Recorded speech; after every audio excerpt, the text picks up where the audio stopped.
بسم اللہ الرحمن الرحیم۔ السلام علیکم ورحمۃ اللہ وبرکاتہ۔ حضرت بریدہ رضی اللہ تعالیٰ عنہ سے روایت ہے کہ حضرت معاذ بن مالک رضی اللہ تعالیٰ عنہ کو ان کے جرم کی سزا میں رجم کیا گیا۔ اس واقعہ کے بعد لوگوں کے دو گروہ ہو گئے۔ ایک کہتا کہ حضرت معاذ رضی اللہ تعالیٰ عنہ تباہ ہو گیا، گناہ نے اس کو گھیر لیا۔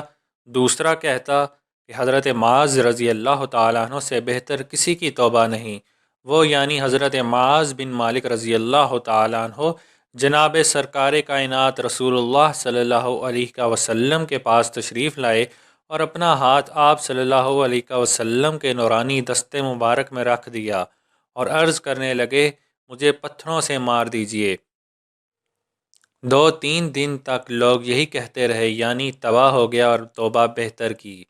پھر دوسرے یا تیسرے دن رسول کریم صلی اللہ علیہ وسلم تشریف لائے اور صحابہ کرام رضوان اللہ تعالی اجمعین حضرت معاذ بن مالک رضی اللہ تعالیٰ عنہ کے ہاں بیٹھے ہوئے تھے۔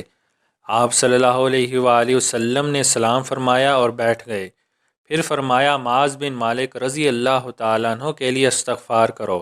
چنانچہ صحابہ کرام رضوان اللہ تعالی اجمعین نے بخشش کے لیے دعا کی۔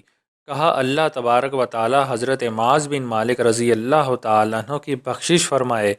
پھر رسول کریم صلی اللہ علیہ وآلہ وسلم نے فرمایا کہ معاذ رضی اللہ تعالیٰ عنہ نے ایسی توبہ کی ہے کہ اگر وہ توبہ ایک امت کے لوگوں میں تقسیم کر دی جائے تو سب کو کافی ہو جائے۔